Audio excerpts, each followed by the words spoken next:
ఈనాడు తెలంగాణ రాష్ట్రంలో మున్సిపల్ ఎన్నికల నగారా మోగింది. ఎన్నికల్లో 7 మున్సిపల్ కార్పొరేషన్లు 116 మున్సిపాలిటీలలో ఎన్నికలు జరగబోతున్నాయి. మరి ఇంత గొప్ప కార్యక్రమం తెలంగాణ రాష్ట్రంలో 100% కాంగ్రెస్ పార్టీని గెలిపించాలి అని ఉక్కు సంకల్పంతో ఏర్పాటు చేసిన మొట్టమొదటి సమావేశం మిర్యాలగూడ శాసనసభ నియోజకవర్గంలో పెడితే వేలాది మంది మీరు ఇక్కడికి వచ్చి తెలంగాణ రాష్ట్రం మొత్తం మున్సిపాలిటీల మీద కాంగ్రెస్ పార్టీ జెండాను ఎగరేస్తామని నిండు మనసుతో మీరు ఆశీర్వదించడానికి వచ్చినందుకు మీకందరికీ మనస్ఫూర్తిగా ధన్యవాదాలు, కృతజ్ఞతలు తెలియజేస్తున్నా. ఈనాడు ఈ సమావేశంలో మా యువమిత్రుల కంటే మా ఆడబిడ్డలు ఉత్సాహంగా పాల్గొనడాన్ని చూస్తుంటే ఈ ఎన్నికల్లో మనకు ఎదురే లేదు. మహిళా శక్తి ముందు ఎవరు నిలబడలేరు, ఎవరి వల్ల కాదు ఈసారి విజయాన్ని అడ్డుకోవడంలో అని చెప్పి నాకు సంపూర్ణమైన విశ్వాసం, నమ్మకం కలిగింది. మిత్రులారా, మనం వచ్చి 2 సంవత్సరాలైంది. ఈ 2 సంవత్సరాలలో మనం తీసుకున్న కార్యక్రమాలను ఒక్కసారి ఆలోచన చేయండి. ఈ 2 సంవత్సరాలు ఈ ప్రభుత్వం పేదల కోసం, గిరిజనుల కోసం, ఆదివాసీల కోసం, బలహీన వర్గాల కోసం, రైతుల కోసం, మహిళల కోసం, విద్యార్థుల కోసం, నిరుద్యోగ యువకుల కోసం ప్రభుత్వం అమలు చేసిన సంక్షేమ పథకాలతో పాటు తెలంగాణ రాష్ట్రంలో జరుగుతున్న అభివృద్ధి పథకాలను ఒక్కసారి ఆలోచన చేయండి. వాటన్నిటిని చూసి రాబోయే మున్సిపల్ ఎన్నికల్లో ప్రజల్ని తీర్పు ఇవ్వవలసిందిగా ఈ వేదిక మీద నుంచి ఈరోజు మీకు అందరికీ విజ్ఞప్తి చేస్తున్నా. మిత్రులారా, ఆనాడు మీరందరూ చూసిండ్రు, మీడియా మిత్రులు ఇక్కడ సాక్షిగా ఉన్నారు. ఏ గ్రామంలో అయినా ఎవరికైనా నాడు రేషన్ కార్డులు ఇచ్చిండ్రా? ఈ తెలంగాణ రాష్ట్రం వచ్చిన తర్వాత పేదలు కనీసం ప్రభుత్వం వైపు నుంచి సహకారం ఇచ్చినా ఇవ్వకపోయినా వాళ్ళ గుర్తింపు కోసం, వాళ్ళ గౌరవం కోసం తెలంగాణ రాష్ట్రంలో రేషన్ కార్డులు అడిగితే 10 సంవత్సరాలు నిరీక్షించాల్సిన పరిస్థితి. కానీ ప్రజాపాలన అధికారంలోకి వచ్చిన ఎంబడే మీ అభిమాన నాయకులు, మంత్రివర్గ సభ్యులు ఉత్తమ్ కుమార్ రెడ్డి గారు ప్రతిష్టాత్మకంగా తీసుకొని లక్షలాది మందికి ఈనాడు రేషన్ కార్డులు ఇవ్వడమే కాదు, 3,17,00,000 మందికి ఈరోజు సన్న బియ్యం ప్రతి వ్యక్తికి 6 కిలోలు ఇవాళ సన్న బియ్యం ఇస్తున్నాడంటే ఈరోజు పేదల పక్షాన మన ప్రభుత్వం ఏ విధంగా పనిచేస్తుందో ఆలోచన చేయండి. ఇవాళ మా అక్కలీడు ఉన్నారు, ఆలోచన చేయమని నేను అడుగుతున్నా. ఆనాడు మీకు రేషన్ షాపుల్లో వచ్చే దొడ్డు బియ్యం మిల్లర్లకు అమ్ముకోవడమో లేకపోతే బర్రెలకు దానా పెట్టడానికో పనికొచ్చింది తప్ప ఎన్నడన్నా బుక్కెడు బువ్వ ఆ దొడ్డు బియ్యంతో వండుకొని మీరు తిన్నరా? మీ సన్న పిల్లలకు ఎప్పుడైనా బుక్కెడు బువ్వ పెట్టినరా? ఇవాళ మన ప్రభుత్వం మనం అందిస్తున్న సన్న బియ్యం మనం తినడమే కాదు, ఇవాళ మన సంటి పిల్లలకు కడుపు నిండా ఈరోజు అన్నం తినిపిస్తున్నామంటే సన్న బియ్యం ఇవాళ పేదవాళ్లకు చేరినాయా లేదా ఒక్కసారి ఆలోచన చేయండి. అందుకే ఇవాళ వీటికొచ్చిన మా అక్కల్ని అడుగుతున్నా, సన్న బియ్యం ఎవరెవరికైతే వచ్చినాయో సన్న బియ్యం వండుకొని సంటి పిల్లలకి ఎవరైతే అన్నం తినిపిస్తుండ్రో వాళ్ళందరూ కూడా ఇవాళ కాంగ్రెస్ పార్టీకి ఓటు వేయాల్సిందిగా నేను కోరుకుంటున్నా. అదే కాదు, ఇవాళ సన్న బియ్యంతో పాటు ప్రతి ఇంటికి 200 యూనిట్లు ఉచితంగా విద్యుత్ ఇస్తున్నాం. 50 లక్షల కుటుంబాలకు ఇవాళ మీ ఇండ్లల్లో వెలుగే కాదు, మీ కళ్ళలో సంతోషం చూస్తున్నాం. వ్యవసాయానికి 24 గంటల ఉచిత విద్యుత్తే కాదు, ఈరోజు మీ గృహజ్యోతి పథకంలో మీ ఇండ్లల్లో ఉచిత కరెంట్ ఇస్తున్న మాట వాస్తవం కాదా? ఇవాళ మీరు ఒక్కసారి ఆలోచన చేయండి. అదేవిధంగా మిర్యాలగూడ అంటేనే దక్షిణాది దేశంలోనే, భారతదేశంలోనే కాదు ఆసియా ఖండంలోనే Miryalaguda rice bowl of Telangana, అత్యధికంగా వరి ఉత్పత్తి చేసే ప్రాంతం ఆసియా ఖండంలోనే ఉందంటే ఈ మిర్యాలగూడ ప్రాంతం కాదా? మీరు ఆలోచన చేయండి. ఇవాళ అధునాతమైన మిల్లులు ఉన్నాయంటే మిర్యాలగూడ ప్రాంతంలో ప్రతి ఎకరాకు ఇవాళ మీరు వరి పండిస్తున్నారు. మరి ఆనాడు చంద్రశేఖరరావు గారు అన్నారు, మీరు వరి వేసుకుంటే ఉరి వేసుకున్నట్టే వరి వేసుకోకండి, వరి వేసుకుంటే రాష్ట్ర ప్రభుత్వం కొనదు, రాష్ట్ర ప్రభుత్వం వ్యాపారాలు చెయ్యదు, మాకు 7,000 కోట్ల రూపాయల నష్టం వచ్చింది, ఒడ్లు కొనేదే లేదని ఆనాటి ముఖ్యమంత్రి గారు మాట్లాడారు. మరి ఈనాడు మన ప్రభుత్వం వచ్చిన ఎంబడే పెద్దలు ఉత్తమ్ కుమార్ రెడ్డి గారి నేతృత్వంలో మీరు వరి పండించండి, సన్న ఒడ్లు పండించండి, గిట్టుబాటు ధరనే కాదు 500 రూపాయలు బోనస్ కూడా ఇచ్చి ఒడ్లు పండిస్తాము, ఒడ్లు పండించండి, చివరి గింజ వరకు కొంటామని బోనస్ 500 రూపాయలు ఇస్తున్నాం. అంటే నల్గొండ మిర్యాలగూడ ప్రాంతంలో ఇవాళ రైతులు పండించే వడ్లకు గిట్టుబాటు ధరనే కాదు 500 రూపాయల బోనస్ ఇస్తున్నామంటే అత్యధికంగా లబ్ధిదారులు ఇవాళ మిర్యాలగూడ ప్రాంతంలోనే ఉన్నారన్న సంగతి ఈరోజు మీరు ఆలోచన చేయండి. అదేవిధంగా రైతు రుణమాఫీ 25,35,000 మందికి 21,000 కోట్ల రూపాయల రైతు రుణమాఫీ చేసి రైతులను అప్పుల నుంచి విముక్తి కలిగించడమే కాకుండా రైతు భరోసా కార్యక్రమంలో భాగంగా ప్రతి ఎకరాకు 6,000 రూపాయలు 9,000 కోట్ల రూపాయలు 9 రోజుల్లోనే మీ ఖాతాలో వేయడం జరిగింది. తొందరలోనే మళ్ళా 9,000 కోట్ల రూపాయలు రైతు భరోసా కార్యక్రమంలో భాగంగా మున్సిపల్ ఎన్నికలు ముగిసిన వెంటనే మీ ఖాతాలలో రైతు భరోసా నిధులు వేసే బాధ్యత రాష్ట్ర ప్రభుత్వం తీసుకుంటుంది. మొత్తానికి ఈ 2 ఏళ్లలో వ్యవసాయం కోసం రైతుల కోసం దాదాపుగా 1,10,000 కోట్ల రూపాయలు దేశంలోనే అత్యధికంగా ఖర్చు పెట్టిన రాష్ట్రం తెలంగాణ రాష్ట్రం. రైతు సంక్షేమం కోసం ఈరోజు పథకాలను అమలు చేస్తున్న రాష్ట్రం తెలంగాణ రాష్ట్రం. అదేవిధంగా మా ఆడబిడ్డలు ఉన్నారు, మీరు ఆలోచన చేయండి. ప్రభుత్వం వచ్చిన ఎంబడే ఆర్టీసీ బస్సుల్లో మీకు ఉచిత ప్రయాణం ఇచ్చిన మాట వాస్తవం కాదా? ఇవాళ మా అక్కల్ని అడుగుతున్నా, మీ అమ్మగారింటికి పోయినా లేకపోతే అమ్మవారిని దర్శించుకోవాలన్నా లేకపోతే మేళ్ల చెరువులో దర్శనానికి ఇవాళ తిరునాళ్ళు రాబోతున్నాయి, మేళ్ల చెరువు తిరునాళ్ళు, లక్ష్మీ నరసింహస్వామిని దర్శించుకోవాలన్నా భద్రాద్రి రాముణ్ణి దాన్ని కొలుచుకోవాలన్నా ఇవాళ ఆడబిడ్డలను ఎవరన్నా ఆర్టీసీలో 1 పైసా అడుగుతున్నారా? అక్క, ఎవరైనా ఎక్కడైనా బస్సు ఎక్కితే 1 రూపాయి అయినా టికెట్ రూపంలో మిమ్మల్ని అడిగినా? మీరు ఒక్కసారి ఆలోచన చెయ్యండి. ఇవాళ కోట్లాది మంది ఆడబిడ్డలు ఎక్కడికి వెళ్ళినా, అమ్మగారింటికి వెళ్ళినా, అమ్మవారి ఆలయాన్ని దర్శించుకోవడానికి వెళ్ళిన రాష్ట్రం నలుమూలల ఇవాళ ఆడబిడ్డలకు ఆర్టీసీలో ఉచిత ప్రయాణం మన ప్రభుత్వం ఇచ్చిన మాట వాస్తవం కాదా? ఇవాళ మా ఆడబిడ్డలకు ఒకటే మాట చెప్తున్నా, ఆర్టీసీలో టికెట్ లేని ప్రయాణం చేసిన వాళ్ళందరూ కాంగ్రెస్ పార్టీకి ఓటేస్తే బీజేపీకి బీఆర్ఎస్కి డిపాజిట్లు కూడా రావు.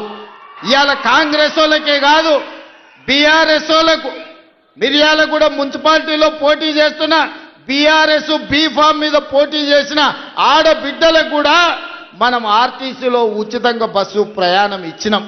మీరు బీఆర్ఎస్ పార్టీలు కాబట్టి మీకు బస్సులో ప్రయాణం ఇయ్యలేదని ఎప్పుడు మనం మాట్లాడలే. గతంలో వాళ్ళు ఉన్నప్పుడు బీఆర్ఎస్లు ఉన్నోనికే సంక్షేమ పథకాలు ఇస్తామన్నారు. ఇవాళ ఏ పార్టీలైనా ఉండని బీఆర్ఎస్ నాయకుల ఇండ్లకు 200 యూనిట్లు ఉచిత కరెంట్ ఇవ్వలేదా? ఇవాళ బీఆర్ఎస్ నాయకులకు రేషన్ కార్డులు ఉత్తమ్ కుమార్ రెడ్డి గారు ఇవ్వలేదా? ఇవాళ బీఆర్ఎస్ నాయకులకు సన్న బియ్యం వాళ్ళ ఇంటికి ఇస్తలేమా? ఇవాళ బీఆర్ఎస్ మహిళలకు ఆడబిడ్డలకు ఆర్టీసీలో ఉచిత బస్సు ప్రయాణం మనం ఇస్తలేమా? ఇవాళ మనం వివక్ష ఎక్కడ చూపియలే. సంక్షేమం అంటే రాష్ట్రంలో ఉండే 4 కోట్ల ప్రజలకు అందుబాటులోకి తేవాలని ఇవాళ ప్రతి సంక్షేమ పథకాన్ని ఆడబిడ్డలకు తెలంగాణ బలహీన వర్గాలకి ఇవాళ అందుబాటులో ఇచ్చినాం. ఇవాళ ప్రారంభించుకున్న యంగ్ ఇండియా ఇంటిగ్రేటెడ్ స్కూల్లో కాంగ్రెస్ పార్టీ కార్యకర్తల పిల్లలే కాదు, బీఆర్ఎస్ నాయకుల పిల్లలు కూడా చదువుకోవడానికి 200 కోట్ల రూపాయలతోని ఇవాళ యంగ్ ఇండియా ఇంటిగ్రేటెడ్ స్కూల్ పెట్టుకున్నాం. 100 నియోజకవర్గాలలో 100 యంగ్ ఇండియా ఇంటిగ్రేటెడ్ స్కూల్ కడుతున్నామంటే బడుగు బలైన వర్గాల బిడ్డలు, దళితులు, ఆదివాసీలు, లంబాడ సోదరులు చదువుకోవడానికి 20,000 కోట్ల రూపాయలతోని 100 పాఠశాలల్ని ఇవాళ తెలంగాణ రాష్ట్రంలో మనం నిర్మిస్తున్నాం. ఇవన్నీ ఎందుకు మిత్రులారా? ఇందిరమ్మ ఇల్లు ఇంతకుముందే లక్ష్మారెడ్డి అన్నాడు, అన్నా 3500 ఇచ్చిరు, అవి సరిపోతలేవు, మా మిర్యాలగూడకి ఇంకా కావాలి, నువ్వు ఇయ్యాలని. ఆనాడు రాజశేఖర రెడ్డి గారు ఉన్నప్పుడు ఇందిరమ్మ ఇండ్లు తెలంగాణ రాష్ట్రంలో 25 లక్షల ఇండ్లు కట్టించినాం. డబల్ బెడ్రూమ్ ఇండ్లు ఇస్తా అన్నాడు. మీరు అల్లుడు తేడ వండుకుంటాడు, కొడుకు కోడలు ఉంటే యాడుంటారు, కోడి పిల్ల కుక్క పిల్ల ఉంటే యాడ కట్టేసుకుంటారని కేసీఆర్ మనకు ఊరిచ్చిండు కానీ ఆయన 1000 ఎకరాలలో ఫామ్ హౌస్ కట్టుకున్నాడు. పంజగుట్ట చౌరస్తాలో 10 ఎకరాలలో 2000 కోట్లతోని గడి నిర్మించుకున్నాడు. కానీ మనకెవరికైనా ఒక డబల్ బెడ్రూమ్ ఇల్లన్న ఇచ్చిండా? 10 ఏళ్ళు ముఖ్యమంత్రిగా ఉండి ఏ పేదవాడికి ఇయ్యలే. సంవత్సరానికి 2 లక్షల ఇండ్లు కట్టుంటే కూడా 10 ఏళ్లలో 20 లక్షల డబల్ బెడ్రూమ్ ఇల్లు కట్టే అవకాశం ఉండే. కానీ ఏ పేదవాడికి ఇల్లు కట్టాలన్న ఆలోచన ఆనాడు బీఆర్ఎస్ చేయలే. కానీ మన ప్రభుత్వం అధికారంలోకి వచ్చిన వెంబడే నియోజకవర్గానికి 3500 ఇండ్ల ప్రకారం 4,50,000 ఇండ్లు 22,500 కోట్ల రూపాయలతోటి ఇవాళ పేదోళ్ళకి ఇచ్చినాం. ప్రతి వారం మీ ఇంటి పన్నులు ఎట్లయితున్నాయో అట్లా మీ ఖాతాల నగదు పడుతుంది. దళారులు లేరు, లేకపోతే దగా లేదు. ఎవడు పేదవాడు ఉంటే వాళ్ళకి ఇందిరమ్మ ఇల్లు ఇచ్చి ఇల్లు వచ్చిన వాళ్లకు 5 లక్షల రూపాయలు ఇవాళ ఉచితంగా మనం ఇస్తున్నాం. ఇవాళ పేదలు ఇండ్లు కట్టుకుంటారు. అందుకే లక్ష్మారెడ్డి ఇంకో 3,000 కావాలి మాకు మా మిర్యాలగూడానికి అని అడుగుతున్నాడు. ఒక లక్ష్మారెడ్డి కాదు, ఏడికెళ్ళినా ఎమ్మెల్యేలు ఒకటే మాట అంటారు, అన్నా ఏమన్నా ఇచ్చినా ఇవ్వకపోయినా సరే, మాకు ఛాయ్ మంచినీళ్ళు వచ్చినప్పుడు ఇచ్చినా ఇవ్వకపోయినా సరే, కానీ మాకు ఒక 3-4 వేల ఇందిరమ్మ ఇల్లు మా నియోజకవర్గానికి ఇవ్వండి, పేదోళ్ళ ఆత్మగౌరవం పెరుగుతుందని అడుగుతారు. అందుకే మిర్యాలగూడ వేదిక మీద నుంచి చెప్తున్నా, ఏప్రిల్లో నూతన బడ్జెట్లో మళ్ళీ లక్షలాది ఇండ్లు తెలంగాణ రాష్ట్రంలో పేదలకు ఇచ్చి పేదల ఆత్మగౌరవం పెంచే బాధ్యత ఇవాళ కాంగ్రెస్ పార్టీ తీసుకుంటుంది.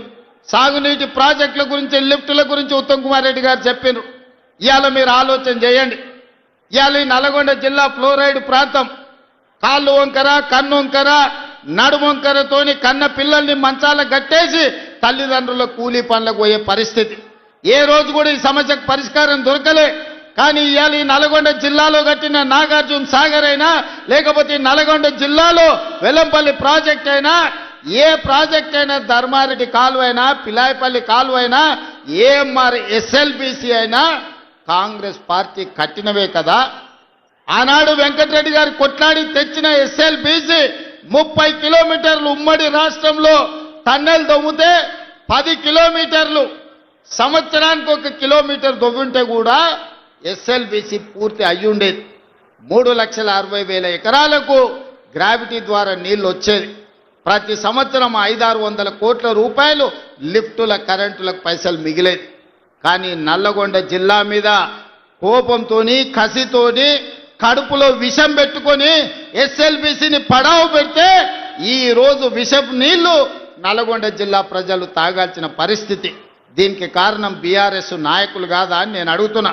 అందుకే అధికారంలోకి వచ్చిన వెంబడే ఎంకన్నా నీ కళ, నువ్వు ఆనాడు రాజశేఖర రెడ్డి గారితో కొట్లాడి తెచ్చిన ఎస్ఎల్బిసిని 2 ఏళ్లలో పూర్తి చేద్దాం, పనులు మొదలు పెట్టని చెప్పి ఉత్తమ్ కుమార్ రెడ్డి గారిని, వెంకటరెడ్డి గారిని, నల్గొండ జిల్లా నాయకులతో మాట్లాడి ఎస్ఎల్బిసి టన్నెల్ పూర్తి చేయడానికి ముందుకెళ్ళాం. అనుకోని ప్రమాదం జరిగింది. 10 ఏళ్ళు పని ఆగిపోవడంతో పనులు చేస్తుంటే ప్రమాదం జరిగి 8 మంది చచ్చిపోయారు.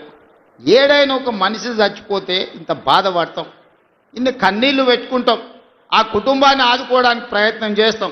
అంతెందుకు, ఒక కాకి చచ్చిపోతే 10 కాకులు దాని చుట్టూతో చేరి సానుభూతి తెలుపుతాయి.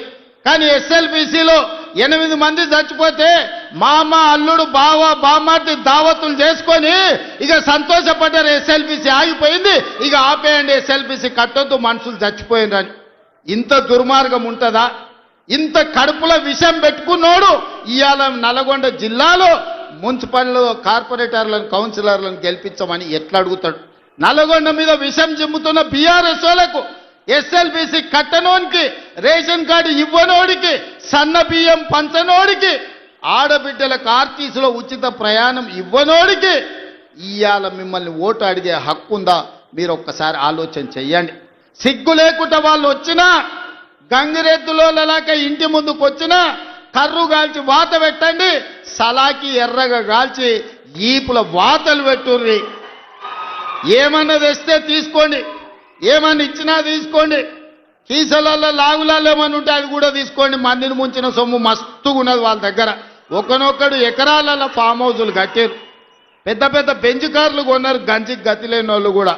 అవన్నీ మనల్ని ముంచిన సొమ్మే, మందిని ముంచిన సొమ్మే. టీఆర్ఎస్ వాడు వచ్చి ఏమి ఇచ్చినా తీసుకోండి, చెయ్యాల్సిన లగ్గం చెయ్యండి.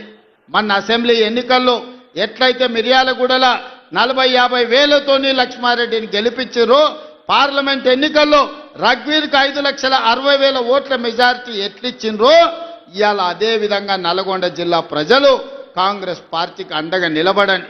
ఇవాళ మిత్రులారా, మనం అధికారంలోకి వచ్చిన ఈ 2 ఏళ్లలో 70,000 ప్రభుత్వ ఉద్యోగాలు ఇచ్చినాం, రైతు రుణమాఫీ చేసినాం, రైతు భరోసా కార్యక్రమాన్ని అమలు చేసినాం, 4.5 లక్షల పేదోళ్ళకి ఇందిరమ్మ ఇండ్లు ఇచ్చినాం. ఇవాళ ఆడబిడ్డలకు ఆర్టీసీలో బస్సే కాదు 1000 బస్సులు కొనిపించి, బస్సులో ఉచితమే కాదు 1000 బస్సులకు యజమానులను ఇవాళ ఆడబిడ్డల్ని చేసినాం. ఇవాళ స్వయం సహాయక సంఘాలకు పెట్రోల్ బంకులు నడుపుకోవడానికి ఇవాళ ప్రతి జిల్లాలో పెట్రోల్ బంకులు ఇచ్చి 27,000 కోట్ల రూపాయలు సున్నా వడ్డీకి ఇవాళ ఆడబిడ్డలకు నగదు బ్యాంకులతో ఇప్పించినాం. ఇవన్నీ కూడా ఎలా సాధ్యమైనాయి అంటే ఇందిరమ్మ రాజ్యంలో పేదల పరిపాలన వచ్చినందుకే సాధ్యమైంది. ఇవాళ అన్ని మనమే ఉన్నాం, సర్పంచులు మనోళ్ళే ఉండ్రు, ఎమ్మెల్యేలు మనోళ్ళే ఉండ్రు, ఎమ్మెల్సీలు మనోళ్ళే ఉండ్రు, మంత్రులు మనమే ఉన్నాం, ప్రభుత్వం మనమే ఉన్నది. మరి ఏనైనా మన కాలనీలలో ఎవడన్నా అప్పి తప్పి బీఆర్ఎస్ వాడు కౌన్సిలరు కార్పొరేటరు అయితే ఇక వాడు మనకేమన్నా పని చేస్తాడా? ఒకసారి ఆలోచన చేయండి. 10 ఏళ్ళు వాళ్ళే ఉన్నారు, 10 ఏళ్ళు పరిపాలన చేసిరు, మొత్తం తెలంగాణను దోసుకున్నారు, 1000 కోట్ల రూపాయలు సంపాదించుకున్నారు. ఆస్తులు సంపాదించుకుంటే పర్వాలేదు, 7 అంతస్తుల మేడలు కట్టుకుంటే పర్వాలేదు, కానీ పెళ్ళా మొగుడు ఫోన్లలో మాట్లాడుకుంటే కూడా ఫోన్లు విన్నారా? ఇంత సిగ్గు తప్పినోడు ఎవడన్నా ఉంటాడా? వాళ్ళ బతుకు చెడా. పెళ్ళ మొగుడు మాట్లాడుకుంటే కూడా జోలి ఇంత ఆడా ఎవడన్నా? జడ్జిలను వదలలే, జర్నలిస్టులను వదలలే, ప్రతిపక్ష నాయకులను వదలలే, పెళ్ళ మొగుడు జోలి వదలలే, సినిమా తారాలు మాట్లాడుకుంటుంటే వాళ్ళను కూడా వదలలే. ఎవడు ఏది మాట్లాడుకున్నా వాని ఫోన్లలో ఏం మాట్లాడుకుంటుండో వీడికి ఎందుకయా? ఈడేమన్నా మనిషేనా? అసలు మానవ జన్మ ఎత్తడానికి అర్హత ఉందా? మంది ఫోన్ తినేటోడు అసలు మనిషా? అన్నం తినేటోడు ఎవడన్నా పెళ్ళ మొగుడు మాట్లాడుకునేది తింటారా? అట్లాంటి సన్నాసులకు మన పోలీసు వాళ్ళు నోటీస్ ఇచ్చారు. మా జాతిపితకు నోటీస్ ఇస్తారని. ఎవరికిరా నువ్వు జాతిపితవు? ఎవడు నీ జాతి? వినోదరావు నీ జాత? ఎర్రబల్లి దయాకరావు నీ జాత? కుక్కడపల్లి కృష్ణారావు గారు నీ జాత? లేకపోతే తన్నీరు హరీష్ రావు గారు నీ జాత? నీ జాతికి పిత ఉండొచ్చు, మాకు మా నల్గొండకో లేకపోతే మా పాలమూరుకు నీ జాతితో ఏం పని? నీ జాతి ఏంది? నీ నీతేంది? నీలాంటోడు జాతి పితయి పెళ్ళ మొగుడు జోలి పెట్టుకుంటే కూడా ఫోన్ లేని సన్నాసి నువ్వు జాతి పితవంటే ఎవడన్నా ఉంటే ఆత్మహత్య చేసుకుంటాడు, బాయిలో దుంకి చచ్చిపోతారు. సిగ్గుతోని తల వంచుకోవాలి. ఇట్లాంటి ఘోరమైన క్రూరమైన నేరాలు చేస్తే పోలీసు వాళ్ళు పట్టుకొచ్చినట్టు వానికి ముఖానికి ముసుగు తొడిగి కండ్ల కాడికి ఇట్లా పొక్కలు పెట్టి పట్టుకొస్తారు. ఆయన ముఖం మందికి చూపియొద్దాడు. మన పోలీసు వాళ్ళు పిలిచినప్పుడు హరీష్ రావును కేటీఆర్ని అందరినీ ముఖానికి ముసుగు తొడిగి పట్టుకొచ్చేది ఉండే, లేకపోతే ముఖానికి మసి పూసి పట్టుకొచ్చి పోలీసుల ముందర పెట్టేది ఉండే. పోలీసు వాళ్ళు మంచోళ్ళు కాబట్టి ఏమనలేదు. మా జాతిపితకు నోటీస్ ఇస్తావా? మా జాతిపితకు నోటీస్ ఇస్తే తెలంగాణ సమాజానికి అంత ఇచ్చినట్టే అంటాడు. అట్లనే అనుకుందాం. వీళ్ళ మీకు నోటీస్ ఇస్తే తెలంగాణ సమాజానికి ఇచ్చినట్టే అంటున్నావు కదా. మరి నీ జన్వాడలో ఉన్న ఫామ్ హౌస్ మా తెలంగాణ ప్రజలదా? నీకు నోటీస్ ఇస్తే మరి తెలంగాణ అందరికి ఇచ్చినట్టయితే నీకున్న ఎర్రవల్లి ఫామ్ హౌస్ తెలంగాణ సమాజం అందరికి ఇస్తావా? జన్వాడలో నీకున్న ఫామ్ హౌస్ అందరికి ఇస్తావా? మొయినాబాద్లో హరీష్ రావుకున్న ఫామ్ హౌస్లో అందరినీ రాణిస్తావా? మీ టీవీలు మీ పేపర్లు మాకు ఇస్తావా? 1000 కోట్ల రూపాయలు తెలంగాణను కొల్లగొట్టిన దాంట్లో తెలంగాణ నిరుద్యోగులకేమని ఇస్తావా? ఎమ్మెల్యేలు, ఎమ్మెల్సీలు, రాజ్యసభలు, లోక్సభలు, మంత్రులు, ముఖ్యమంత్రి అన్ని మీరే తీసుకున్నావు. తెలంగాణ సమాజానికి ఇచ్చినవా? ఒక్క శ్రీకాంతాచారి తెలంగాణ కోసం ప్రాణత్యాగం చేస్తే శంకరమ్మ ఎక్కడుందో కూడా తెలియదు వాళ్ళ తల్లికి. కనీసం మొట్టమొదట తెలంగాణ కోసం ప్రాణత్యాగం చేసుకున్న శ్రీకాంతాచారి తల్లి కూడా చిన్న బాధ్యత ఇవ్వకపోతివే. జాతిపిత అంటే ఎవరయ్యా అంటే తెలంగాణ కోసం సర్వం త్యాగం చేసిన ప్రొఫెసర్ జయశంకర్ జాతిపిత అవుతాడు. లేకపోతే ఆంధ్రప్రదేశ్లో పార్టీ చచ్చిపోయినా, తెలంగాణలో అధికారం కోల్పోయినా, కేంద్రంలో ప్రభుత్వం పోయినా పర్వాలేదు అని తెలంగాణ రాష్ట్రం ఇచ్చిన సోనియమ్మ తెలంగాణ తల్లి అయితే తప్ప నీలాంటి దోపిడీదారుడు దొంగ లుచ్చ నువ్వెట్లా జాతిపితమవుతావని నేను అడగదలుచుకున్న మిర్యాలగూడ నుంచి. సిగ్గులేని మాటలు మాట్లాడతారు. ఇవాళ చేసిన తప్పులకు తల వంచుకొని ముక్కు నేలకు రాయాలి. తెలంగాణ సమాజం ముందల తెలంగాణ సమాజాన్ని క్షమాపణ అడగాలే తప్ప ఇవాళ ఇంకా సిగ్గులేని మాటలు మాట్లాడుకుంటా బీఆర్ఎస్ వాళ్ళు తిరుగుతారు. ఇక ఈడ కూడా మీ దగ్గర ఒక ఆయన ఉన్నాడు, నక్క చిత్తుల భాస్కర్ రావు అని. ఎవడయా భాస్కర్ రావు? ఎవడు? జానారెడ్డి చెప్పులు మోసినోడు కాదా?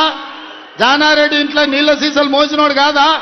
జానారెడ్డి నమ్మి కన్న కొడుకు తీయకుండా నల్ల నక్క చిత్తుల భాస్కర్ రావు టికెట్ ఇస్తే కాంగ్రెస్ పార్టీ కార్యకర్తలు మీ రక్తాన్ని చెమటగా మార్చి మీరు భుజాల మీద మోసి మిర్యాలకు కూడా ఎమ్మెల్యేని చేస్తే మీ ఆత్మ గౌరవాన్ని తీసుకెళ్లి ఎర్రవల్లి ఫామ్ హౌస్లో కేసీఆర్ కాళ్ళకాడ తాకట్టు పెట్టినోడు ఇవాళ మళ్ళా మీ దగ్గరకు వస్తున్నాడు.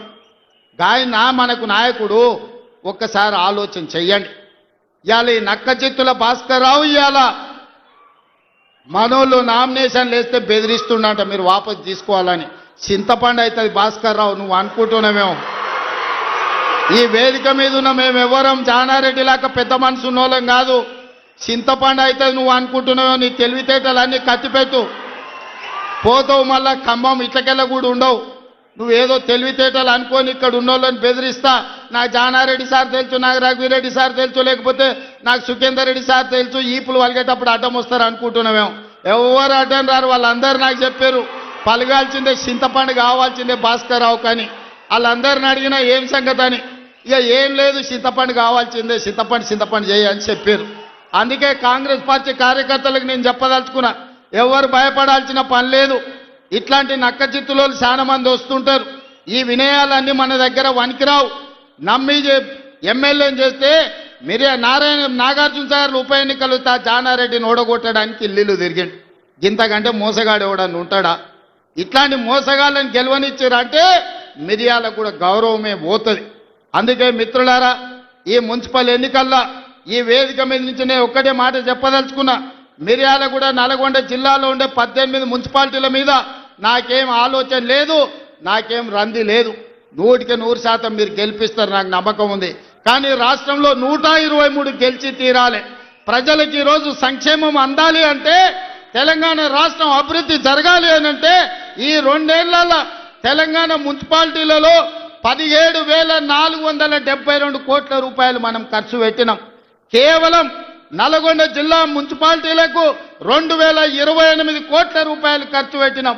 మీ మిర్యాలగూడ మున్సిపాలిటీలో 295 కోట్ల రూపాయలు నిధుల మంజూరు చేసినాం. ఇవన్నీ మీ సమస్యలకు పరిష్కారం సరిపోతాయంటే సరిపోవు. భవిష్యత్తులో 1000 కోట్ల రూపాయలు తీసుకొచ్చి మీ మున్సిపాలిటీలను అభివృద్ధి చేసే బాధ్యత నాది. మున్సిపల్ శాఖ నా దగ్గరనే ఉంది. స్వయంగా నేనే పర్యవేక్షిస్తున్నా. మీ మిర్యాలగూడానికి ఏం కావాలనో, నల్గొండ మున్సిపల్ కార్పొరేషన్కి ఏం కావాలనో, నాగార్జున సాగర్ల ఇండ్ల పట్టాలు ఇచ్చారు, కొన్ని పెండింగ్ ఉన్నాయి. జయవీర్ వచ్చి నాకు చెప్పిండు, ఎన్నికలు అవ్వంగానే మీ నాగార్జున సాగర్లో ఉన్న మున్సిపాలిటీ నందికొండలో ఉన్న ఇండ్ల పట్టాల సమస్యను కూడా ఇవాళ పరిష్కరించే బాధ్యత మన ప్రభుత్వం తీసుకుంటుంది. అందుకే ఇవాళ వడ్డించేటోడు మనోడు ఉన్నాడు, కానీ అడిగేటోడు కూడా మనోడు ఉండాలి. ఎవడన్నా అవతలోడు ఉంటే మంత్రులను అడగడు, మంత్రుల దగ్గరికి ఓడు. మనోడై ఉండాలి, మంత్రుల దగ్గరికి పోయేటోడు ఉండాలి. వెనకటికి పెద్దోళ్ళు చెప్పారు, మట్టి పనికి పోయినా ఇంటోడే పోవాలని. మరి ఇవాళ మీ మున్సిపాలిటీలు గెలవాలంటే కౌన్సిలర్లు, కార్పొరేటర్లు మనోళ్ళు ఉండాలి. అందుకే ఆలోచన చేయండి. 2 ఏళ్లే పూర్తి అయింది, ఇంకా 8 ఏళ్ళు మనమే అధికారంలో ఉంటాం. ఈ 8 ఏళ్లల్లా మీ మున్సిపాలిటీలను అద్దమోలే తీర్చిదిద్దే బాధ్యత మనం ప్రభుత్వం తీసుకుంటుంది. పక్కనే మా పద్మక్క ఉన్నది, కోదాడల ఏకగ్రీవం చేపించింది. పద్మక్కను మనస్ఫూర్తిగా నేను అభినందిస్తున్నా. ఇవాళ మున్సిపాలిటీలలో మన ఎన్నికల్లో మనం గెలవాలి. మనం ఈ గెలిస్తే పేదవాడు గెలిచినట్టు. ఈ ఎన్నికల్లో గెలవడం ద్వారా మీ బస్తీలు అభివృద్ధి జరుగుతాయి, మీ కాలనీలు అభివృద్ధి జరుగుతాయి. అభివృద్ధి జరగాలంటే అధికార పార్టీ గెలవాలి. అప్పుడే మీకు నిధులు వరదై పారుతాయి, మీ ప్రాంతాన్ని అభివృద్ధి చేసుకునే అవకాశం ఉంటుంది. చివరగా ఒక్క మాట చెప్పదలుచుకున్నా. మిర్యాలగూడల లక్ష్మారెడ్డి టికెట్ అడిగాడు, శంకర్ నాయక్ టికెట్ అడిగాడు, రఘువీరెడ్డి టికెట్ అడిగాడు. అవునా? అవునా? ఎన్నికలప్పుడు లక్ష్మారెడ్డి ఎమ్మెల్యే అయిండు, శంకర్ నాయక్ ఎమ్మెల్సీ అయిండు, రఘువీరెడ్డి ఎంపీ అయిండు. ఏనన్నా మూడు పదవులు ఒక ఎమ్మెల్యే అడిగిన టికెట్లలోకి వచ్చినావా? మీరు ఆలోచన చేయరు. మా కొడంగల్లో కూడా నేను ఇచ్చుకోలేకపోయినా, కానీ మిర్యాలగూడ కార్యకర్తల అదృష్టం, టికెట్ అడిగిన ముగ్గురికి ఒక ఆయన ఎమ్మెల్సీ, ఒక ఆయన ఎమ్మెల్యే, ఇంకొక ఆయన ఎంపీ అయిండు. మీరు ఒక్క ఓటు వేస్తే మీరు ముగ్గురు సేవకులు మీకు వచ్చారు. అదనంగా మీకు వెంకటరెడ్డి ఉత్తమ్ కుమార్ రెడ్డి గారు మంత్రులుగా మీకు అందుబాటులోనే ఉన్నారు. కాబట్టి మిర్యాలగూడ ప్రజలు అదృష్టవంతులు. ఈ ప్రాంతం అభివృద్ధి చెందుతుంది. రేషన్ కార్డులు ఇచ్చినప్పుడైనా, కార్యక్రమాలు తీసుకున్నప్పుడైనా, మంచి కార్యక్రమం ఏది మొదలుపెట్టినా నల్గొండ జిల్లా ఈ ప్రాంతం నుంచే మొదలు పెడుతున్నాం. ఇది కూడా చాలా మంచి కార్యక్రమం, ప్రజలకు ఉపయోగపడే కార్యక్రమం. ఈ మున్సిపల్ ఎన్నికల్లో మీరు ఒక్కటే గుర్తుపెట్టుకోండి, ఒక్కసారి ఆలోచన చేయండి. బూతులకు పోయిన తర్వాత ఇవాళ మా ఇందిరమ్మ చీరలు కట్టుకున్న అక్కలు ఆ ఎల్ల బతుకమ్మ చీరలు ఇచ్చిండ్రు. ఎన్నడన్నా కట్టుకునే కాబీలు ఉండేనా? బాయికాడ పిట్టల్ని భయపెట్టడానికి ఆనాడు బతుకమ్మ చీరలు కట్టిండ్రు. ఇవాళ మా అక్కలు బాజాబ్తా సారె పెట్టుకున్నట్టు, తల్లిగారింటికి పోతే చీర పెడితే సారె పెట్టినట్టుగా ఇవాళ చీరలు కట్టుకొని మా అక్కలు వచ్చిర్రు. ధైర్యంగా ఇది మా ఇందిరమ్మ చీర, మా ప్రభుత్వం ఇచ్చిందని కట్టుకొని వచ్చారు.